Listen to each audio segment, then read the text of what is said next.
Tudo bem, pessoal? Bom, vamos para a nossa aula 10, capítulo 11 do livro que nós estamos seguindo de estatística básica, tudo bem?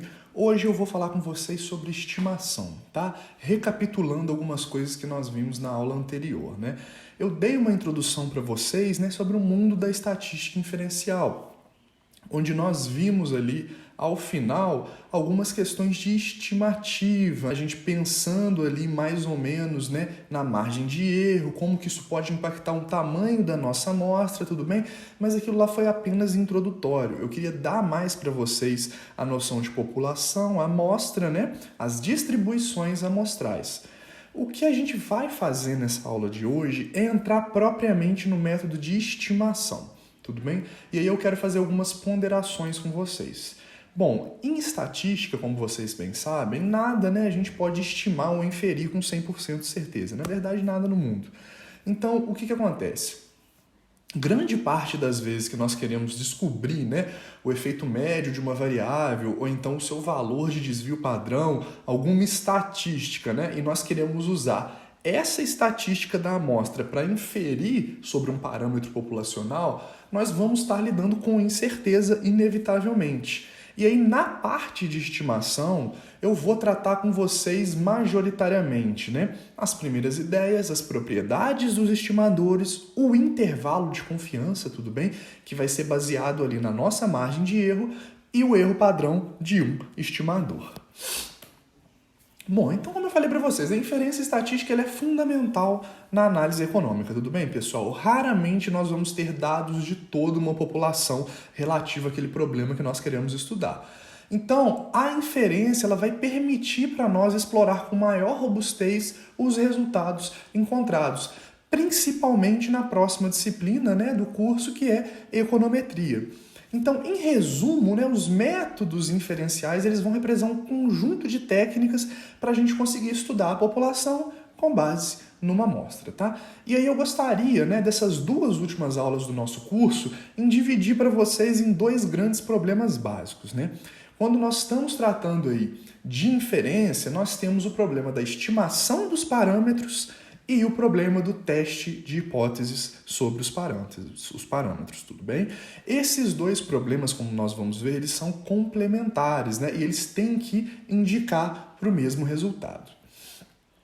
Na aula de hoje, eu vou tratar com vocês majoritariamente a estimação, que vai consistir em nós calcularmos incógnitas a partir de uma amostra de tamanho N. Então, nós vamos pegar essa amostra, calcular as estatísticas e fazer a inferência aí sobre o parâmetro populacional, colocando o parâmetro como função dos dados amostrais. Tudo bem? Então, a lógica da parte de inferência estatística é você condicionar o seu parâmetro populacional como uma função dos seus dados amostrais, podendo aí ser realizado em termos pontuais ou intervalares. A gente vai ver essa divisão bem delimitada na aula de hoje. Nós temos a estimação pontual e os intervalos de confiança para aquela estimação.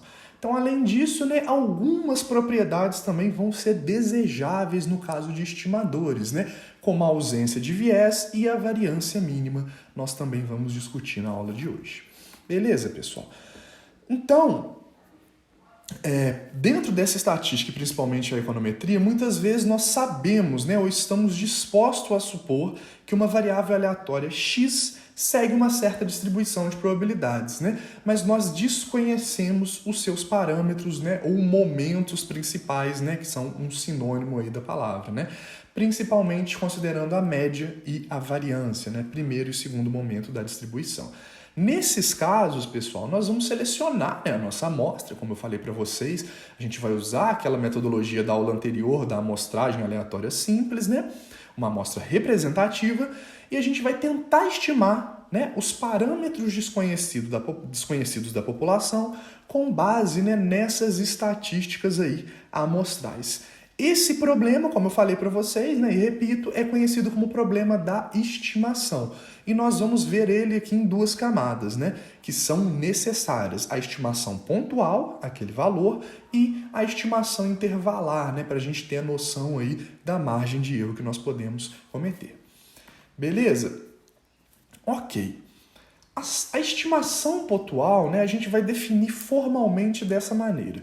Seja um parâmetro populacional θ, tudo bem, da distribuição da variável aleatória x, o estimador, né, desse θ, ele vai ser θ chapéu, tudo bem? E ele vai ser formulado como uma função dos dados que nós possuímos da amostra. Então, o nosso θ chapéu, como vocês podem ver, ele vai ser uma função do seu conjunto de dados aí de 1 até n, que é o total de observações que você possui, tá? O valor θ chapéu é chamado de estimativa e é único, tudo bem, pessoal? Calculado a partir de uma função, tá? Um exemplo bobo que nós vamos ver. Essa função poderia ser a função média. Então, nós pegamos os valores amostrais, dividimos pelo total e encontramos, né, esse θ estimado com base na amostra, né? Nestes casos, né, o θ chapéu é conhecido como estimador pontual. Tudo bem, pessoal? A gente chega num valor fechado, como vocês sabem. A fórmula da média, ela leva, né, a um valor somente. Vamos pegar um exemplo aqui da média que eu falei para vocês e a variância populacional de uma variável x, né, a partir do cálculo de mu chapéu de x, né? Então, o mu seria o parâmetro populacional e o mu chapéu seria a estatística amostral e o sigma ao quadrado de x aí, baseado, né, em uma amostra de tamanho n, tudo bem? Então, o mu chapéu, pessoal, do x, ele seria simplesmente a soma, né, de todos os seus valores da amostra para aquela variável, dividido aí pelo número total de observações que você tem em cada amostra. Ele também é conhecido, né, como nós vimos na aula passada, como x barra. Tudo bem? E o sigma ao quadrado chapéu vai ser o quê? O somatório de cada x menos a média ao quadrado dividido por n menos 1. São as duas fórmulas que nós já vimos e podem ser, né, tranquilamente essa função aqui de estimação para o parâmetro que a gente está analisando, né? A variância do nosso estimador da média, né, a gente viu também na aula passada na distribuição amostral da média como sigma ao quadrado chapéu sobre n. Tudo bem, pessoal? Mas notem, essa variância aqui é da média amostral e essa variância é dos dados, como eu falei para vocês. Existe uma distribuição para os dados de x e outra para as médias amostrais de x, tudo bem? São coisas distintas, tá? Beleza. Vamos para esse exemplo aí, 11.1. Uma amostra, né, de n igual a 500 pessoas de uma cidade é escolhida. E a cada pessoa da amostra é feita uma pergunta a respeito de um problema municipal, tudo bem? Para o qual, né, foi apresentada uma solução pela prefeitura. A resposta a essa pergunta, né, por parte do entrevistado, ela pode ser sim, favorável ao que a prefeitura fez ou não, contrária à solução apresentada, tá? A gente deseja estimar a proporção P de pessoas na cidade favoráveis, né, à solução apresentada pela prefeitura. Tudo bem? Se 300 pessoas responderam sim à pergunta, então uma estimativa, né, de P chapéu natural para essa proporção seria 300 sobre 500 ou 60%. Tudo bem, pessoal? Nossa resposta, né, ela é baseada na suposição de que essa amostra é representativa. Então é fundamental que a forma com que a gente removeu, né, ou retirou essa amostra da população seja aleatória, né, e simplificada, como nós vimos aí no método da aula anterior. Tudo bem? Ok, sabemos também que outra amostra poderia, né, levar a outra estimativa, como eu falei para vocês. É natural que se você pegue dados distintos, né, e remova amostras diferentes de uma população, você chegue a estimativas, né, seja de média, variância ou proporção, distintas. Mas a gente espera que a distribuição, né, após retirar várias amostras, ela tenha aí um padrão e a gente consiga calcular o momento central dela. Tudo bem? Então, conhecer as propriedades desse estimador é um dos propósitos mais importantes da inferência estatística, tudo bem? Porque vocês vão ver que em grande parte dos problemas, essa função aqui f, né, que vai ser a que move, né, o θ chapéu, ela vai ser facilmente definida, como a média, a variância, a proporção. A grande questão é nós sabermos as propriedades desse estimador e com quanto de confiança nós podemos aí, digamos, apostar, né, nessa estimativa. Tudo bem? Beleza. O estimador P chapéu, ele teve a sua distribuição amostral estudada no capítulo anterior, né? Que foi simplesmente dedicado em grande parte às distribuições amostrais. Tudo bem? E o P-chapéu, como nós vimos, ele é a distribuição amostral da proporção. De lá, né, a gente pode concluir que o P-chapéu ele vai ter uma distribuição aproximadamente normal, principalmente aqui, né, porque o nosso N é grande, tudo bem?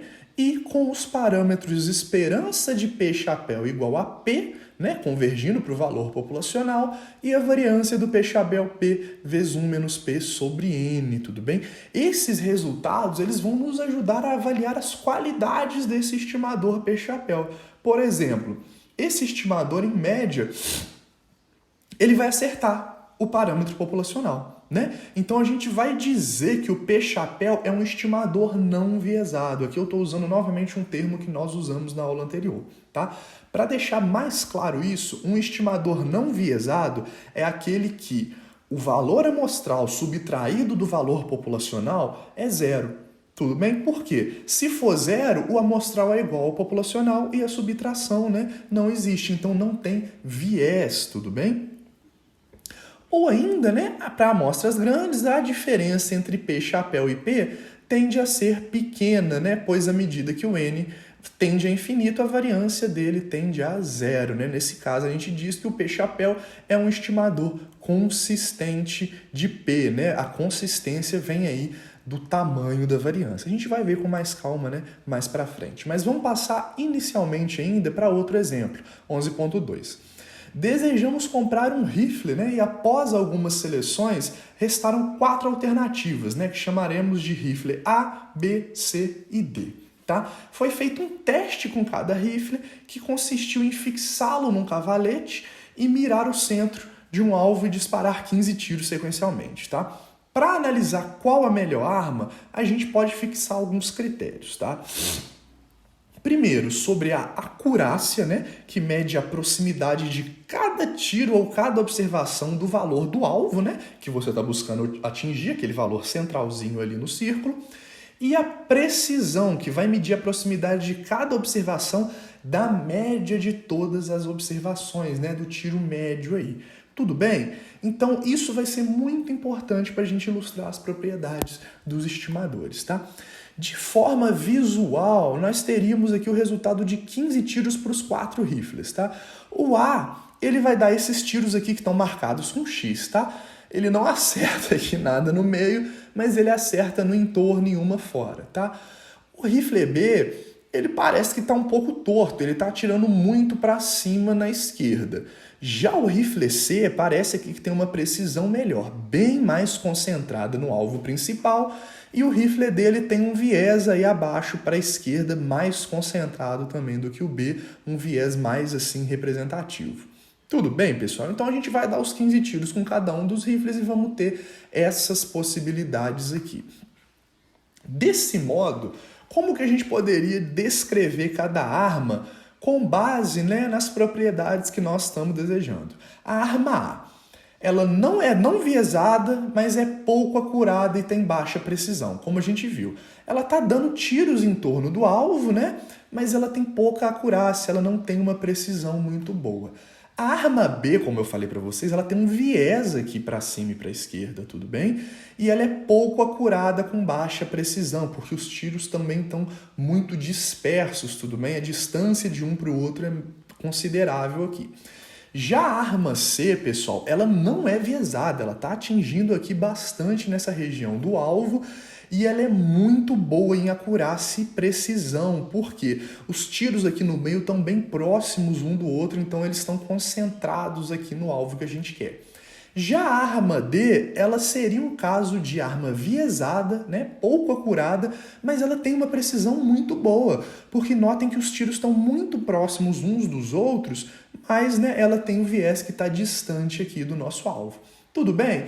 Então eu ilustrei essa questão da acurácia e da precisão para a gente ter uma ideia dessas propriedades, né? É a mesma lógica que a gente vai estender para os estimadores, tudo bem? Você pode ter estimadores, né, não viesados e consistentes, né, com baixa variância, então eles têm acurácia e precisão, Mas você pode ter outros estimadores, por exemplo, que eles são viesados, mas têm a baixa variância. Ou então eles têm uma variância maior e não são viesados, né? A gente vai ver majoritariamente, pessoal, na hora de mostrar as equações, que vai ser um chamado trade-off, né? Igual a gente vê lá em Introdução à Economia, que é o quê? Você tem um dilema, né? Para melhorar em um lado, você precisa abrir mão de outro, tá? Então, do exposto acima, né, a gente nota a importância de se definir propriedades desejáveis para os estimadores, tudo bem? Por quê? A gente está tendo aqui mais ou menos um bom desempenho para C, mesmo que ele não seja tão preciso quanto o D, pelo menos, né, o viés dele não é grande igual o de D.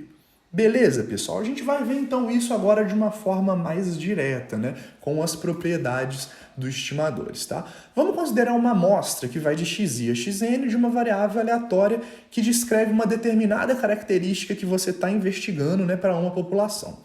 Seja, né, esse θ aqui um parâmetro que a gente deseja conhecer, deseja estimar, um estimador tesão do parâmetro θ é qualquer função das observações da amostra, tudo bem? Então, você pode ter estimadores de várias dimensões, pode ser média, variância, a gente viu lá a amplitude, mediana, você tem várias funções que podem te entregar um estimador. A lógica do estimador é que você aplique a essas funções o seu conjunto de dados. Tudo bem? Então, assim, o problema da estimação, ele vai ser determinar uma função, né, que vai unir aí o valor estimado aos dados da sua amostra e que seja próxima de θ, tudo bem? Segundo algum critério. Então, além de determinar a função, você quer chegar num valor estimado o mais próximo possível desse θ aqui, pessoal. Beleza? Ok. Em algumas situações, né, a gente pode ter mais de um estimador para o mesmo parâmetro e desejamos saber qual deles é melhor, né? Então, o julgamento pode ser feito analisando as propriedades desses estimadores. A gente vai ver majoritariamente em econometria que para estimar os betas que a gente vai estar interessado da regressão, não existe só uma forma. Tudo bem? Existe lá o mínimo quadrado ordinário, a máxima verossimilhança, o GMM, a gente tem alguns estimadores. E como comparar, né, em cada caso qual vai ser o melhor? A gente precisa estar atento aí às propriedades desses estimadores, tá? O não viés, pessoal, como eu falei para vocês, né, o estimador tesão é não viesado para esse θ aqui se a esperança do estimador for igual ao parâmetro populacional para todo θ, tudo bem? Então, se a igualdade não vale, a gente vai dizer que tesão ele tem viés e a diferença entre essa esperança e o θ vai ser chamado, né, o viés do tesão, tudo bem? Então, o viés é o quê? É o valor que aquilo que você está estimando para a amostra desvia do valor verdadeiro da população, tudo bem? Então, é o valor que a sua estatística amostral desvia do parâmetro, ok? Beleza, voltando só para o exemplo lá para vocês verem, é como se eu estivesse falando para vocês que a população é esse pontinho aqui concentrado no meio, né? E você está chegando a um valor amostral mais aqui para a esquerda. Essa diferença de localização do ponto central para a esquerda é o que a gente chama aí de viés. Tudo bem, pessoal? Ok.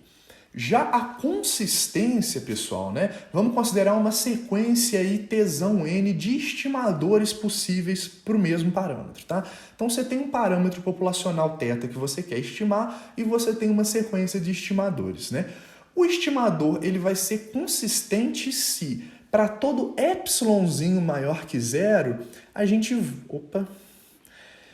Ele vai ser consistente se para todo epsilonzinho maior que zero, a probabilidade, né, de que essa sequência Tn, né, um determinado estimador, menos o parâmetro populacional em módulo seja maior, né, do que o epsilonzinho, ela vai tender a zero à medida, né, que o tamanho aí n tende a infinito, tudo bem? Então, o que eu estou querendo dizer para vocês com isso aqui?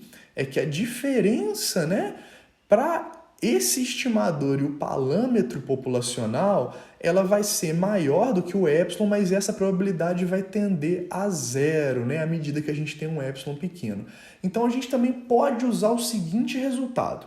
Uma sequência Tn de estimadores de θ é consistente se, em limite, né, a esperança desse estimador ela tende ao valor populacional e a variância desse estimador tende a zero, tudo bem? Então, nós estamos observando aqui a variabilidade dele, beleza? Já a eficiência, pessoal, é se, por exemplo, considere tesão e tesão-linha dois estimadores não viesados, tá? Então, nenhum dos dois tem viés.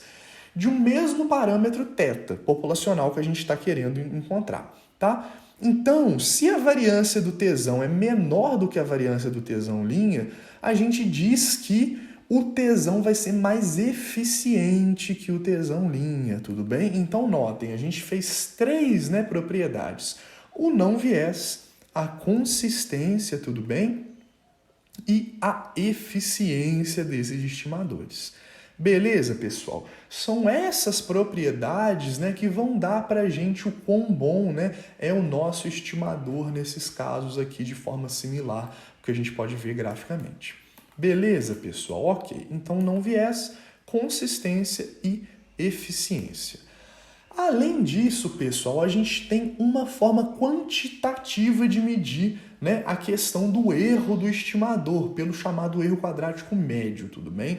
A gente vai ter, né, uma ampla utilização quando nós queremos comparar estimadores. A gente vai calcular o erro quadrático médio de cada um e vai comparar, né? Então, veja bem, o erro quadrático médio, ele vai ser dado pela esperança de tesão menos θ ao quadrado, tudo bem? De forma que nós podemos substituir, né, esse parâmetro populacional por uma expectativa aí do t, tá? Então, o EQM, né, também chamado de erro quadrático médio, ele vai ser dado, né, por essa expressão, né? Se você tem uma diferença de quadrados, você pode abrir isso daqui dentro do operador esperança, manipular os elementos aqui dessa soma, né, com subtração, e reescrever, pessoal, nesse formato, tá?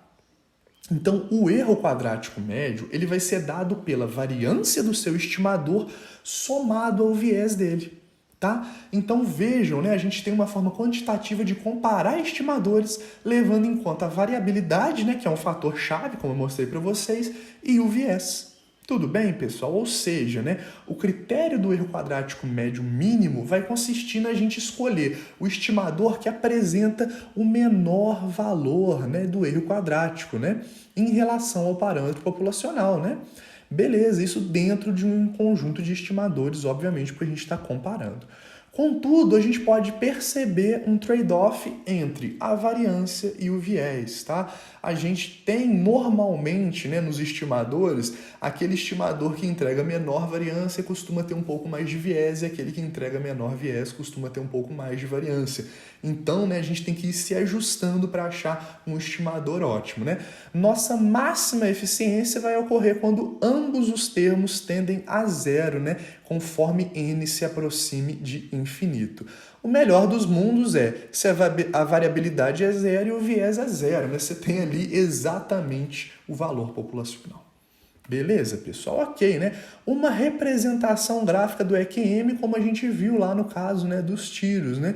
A gente teria aqui, por exemplo, o parâmetro populacional que a gente quer chegar, essa distância aqui do valor esperado do tesão, né, que seria um ponto central, é o que a gente chama de viés, e a variabilidade, né, a distância de um tiro para o outro vai ser a variância. Notem que nesse caso a gente tem um estimador com baixa variância, mas ele tem um viés considerável, né, já que ele está muito abaixo à esquerda do valor populacional. Beleza, pessoal?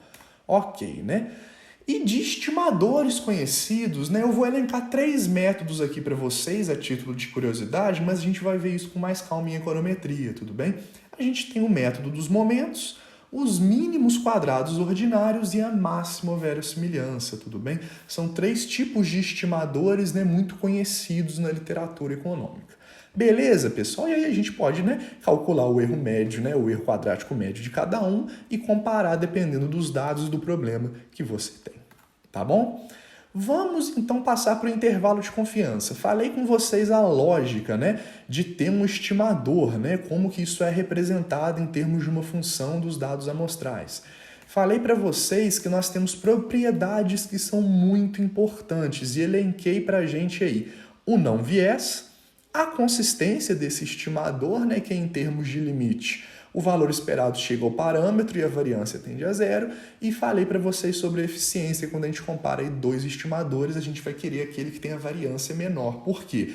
Quanto menor a variância, pessoal, e notem, né? Aqui considerando que ambos são não viesados, tá? Então eu estou considerando aqui, comparando dois estimadores que não têm viés, qual que é melhor? Vai ser o que tem variância menor. Por quê? Quanto menor a variância, né? Quanto mais curta for essa distribuição em torno da média, a gente vai ter uma precisão melhor. Tudo bem, pessoal? E dei, né, uma forma, né, uma funçãozinha e um conceito, né, de erro quadrático médio, né, uma medida, que eu queria dizer, para a gente tentar comparar estimadores também. Beleza. Vamos então para os intervalos de confiança. Então até agora, pessoal, a gente viu os estimadores apresentados de forma pontual, tudo bem? Como eu mostrei para vocês aqui atrás, veja bem. O θ-chapéu, né, o estimador que a gente faz para um parâmetro, ele é uma função dos dados da amostra, mas ele é um valor fechado, tudo bem? Por exemplo, a média, né? A média é um número, a variância é um número, a gente tem valores únicos, né? A grande questão aqui, pessoal, é que nos concentrarmos somente, né, no estimador pontual não vai permitir a gente julgar a possível magnitude de erro que nós poderíamos estar cometendo. E daí que surge a ideia da gente construir intervalos de confiança para esse valor pontual que vão ser baseados na distribuição amostral desse estimador pontual. Então a gente pode pensar, por exemplo, a gente tem lá a distribuição amostral da média, a gente tem que o valor, né, é a média dessa distribuição, vai dar a melhor aproximação do parâmetro, e essa distribuição também tem uma variância, como eu calculei para vocês, que eu falei que é diferente da variância da variável. A variância da variável é uma coisa, a variância da distribuição amostral da média é outra. Essa variância da distribuição amostral da média vai permitir a gente fazer o quê? Margens, tanto para baixo quanto para cima desse estimador pontual. Tudo bem? Bom, então a estimação intervalar, pessoal, ela é um tipo, né, de estimativa complementar à nossa estimação pontual e ela vai oferecer uma informação extra, com base probabilística, tudo bem? Então suponha, né, que ao invés de estimar somente, né, um valor θ-chapéu para um θ, a gente vai ter o quê? Dois, né, limites, um limite inferior e um limite superior, onde a gente tem a estimativa pontual θ-chapéu menos um erro amostral, né, que vai ter termos probabilísticos, e o θ2 que vai ser o limite superior, que temos a estimativa pontual do θ-chapéu mais um erro amostral. Então você tem um valor central e margens, né, para você poder realizar a sua inferência utilizando aí uma base probabilística. Então, na estimação intervalar, em contraste com a pontual, a gente oferece uma amplitude de possibilidades, tudo bem? A gente está oferecendo uma informação extra. É mais ou menos o que a gente vê, né, em pesquisas eleitorais, por exemplo. Olha, candidato A tem 40% dos votos com margem aí de 2,5 para cima e para baixo. Então, existe a estimativa pontual de 40, né? O θ2 seria 42,5, né? E o nosso θ1 para baixo, ele seria 37,5. Tudo bem? Esses 2,5 aí para cada lado. Essa é a lógica da estimação intervalar. Vamos pegar um exemplo 11.12, pessoal. Suponha que a gente queira estimar a média, né, de uma população qualquer e, para tanto, a gente usa a média amostral x barra, né, para uma amostra de tamanho n. Do teorema do limite central, a gente tem o quê? Que essa diferença, né, do valor amostral para o valor populacional, ela vai seguir uma normal, né, com média zero e variância sigma ao quadrado de x barra, tudo bem? Essa variância do x barra a gente sabe calcular lá da aula anterior, que é o quê? O sigma ao quadrado sobre n, tudo bem, pessoal? Ela é uma proporção da variância da variável, mas não é a mesma coisa. Daqui, a gente pode determinar qual a probabilidade, né, da gente cometer erros de determinadas magnitudes. Por exemplo, né, qual é a probabilidade que nós cometamos erros aí menores que 1,96 vezes o desvio dessa distribuição amostral, né? Considerando aí 95%, né, de confiança, tudo bem? A gente vai, né, expor esse ezinho como uma diferença, né? E vamos, né, abrir novamente esse módulo. Então vai ser 1,96 para frente e menos 1,96, né, para trás, tudo bem? É uma notação similar ao que a gente já viu lá no capítulo anterior de distribuições amostrais, tá? Finalmente, pessoal, o que a gente vai fazer? Eu vou passar esse x barra amostral que eu possuo para os dois lados. Então ele vai entrar aqui positivo tanto à esquerda quanto à direita, tudo bem?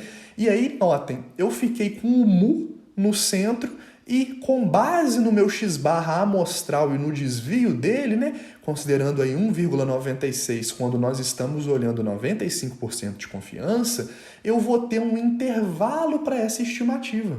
Então eu saio de uma estimativa pontual e caio em uma intervalar, né? Convém lembrar que o mu não é uma variável aleatória, e sim um parâmetro, tudo bem?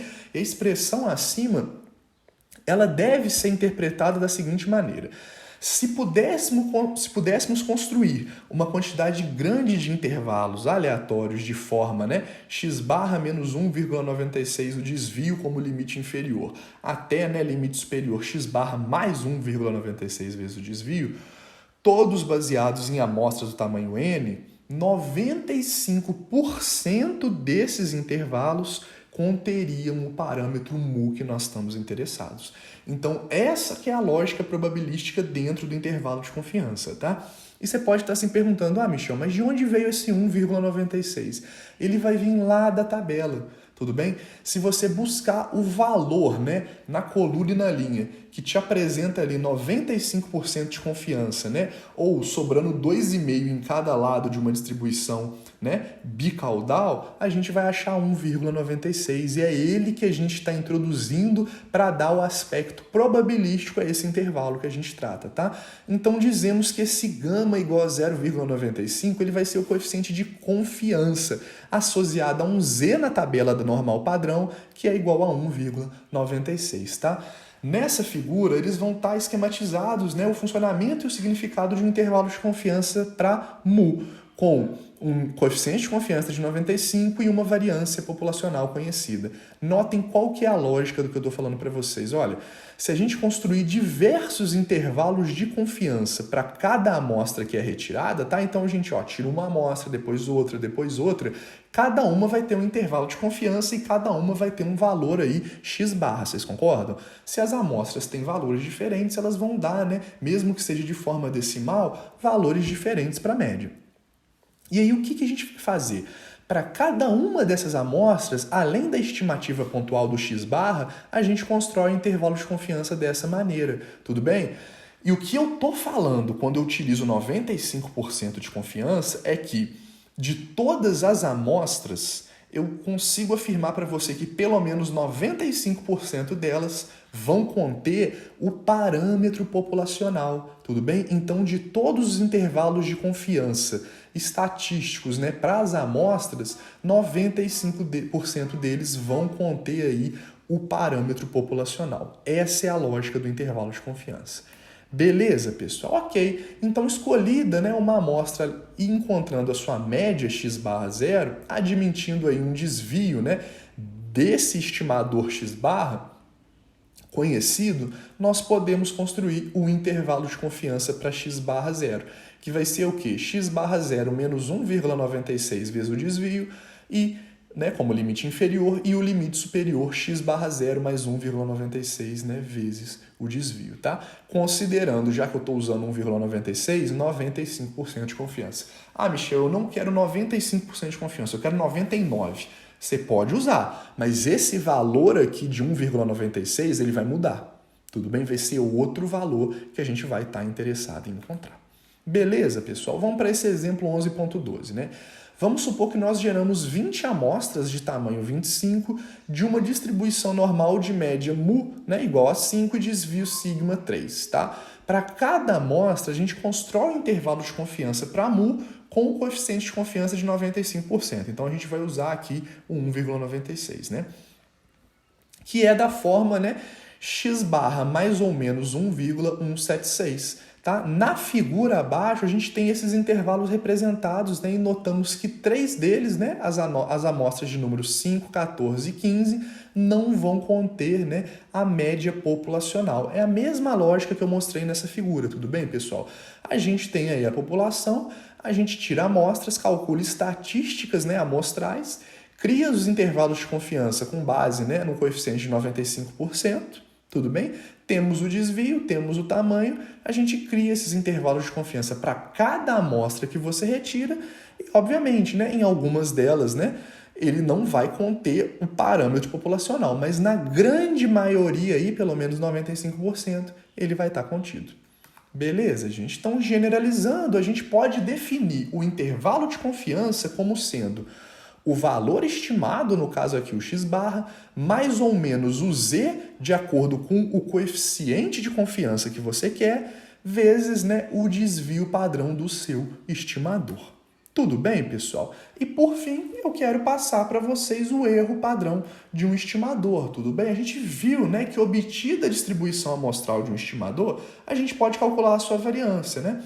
Se não pudermos obter essa distribuição exata, a gente faz o quê? Né? Que às vezes a gente não tem a distribuição de forma perfeita, como eu falei para vocês. Você não consegue tirar todas as amostras possíveis, você tira só uma parte. Nesse caso, né, a gente usa uma aproximação, né, se essa estiver disponível, como no caso da média, né, e a variância do estimador, que será a variância dessa aproximação, tá?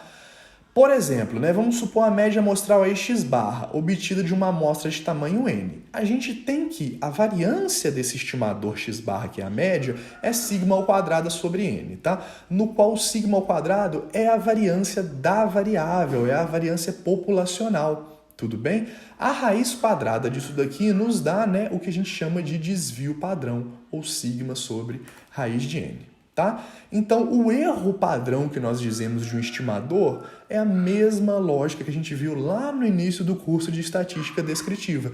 Ele vai ser nada mais, nada menos do que a raiz da variância do estimador que a gente está interessado. Beleza, pessoal? Ok. Então, nessa aula eu quis mostrar para vocês as técnicas de estimação dentro da inferência estatística e a gente viu, né, uma lógica distinta de tudo que a gente ainda já tinha visto, né? Que é o quê? Você pode calcular uma estatística, mas é possível criar intervalos de confiança. Então, isso é uma informação adicional, pessoal. Tudo bem? Por quê? É muito melhor você entregar uma previsão, por exemplo, com margem de erro, do que você chutar só na estimativa pontual e errar, né, de uma forma muito provável. Por quê? Se você tenta cravar o valor, é menos provável que você acerte, né, aquele desempenho da variável. Enquanto com uma margem de erro, você está se blindando e entregando uma informação extra, né, para quem você está apresentando aqui. Tudo bem, pessoal? Bom, a aula de hoje era isso. Agradeço vocês pela atenção e até a próxima.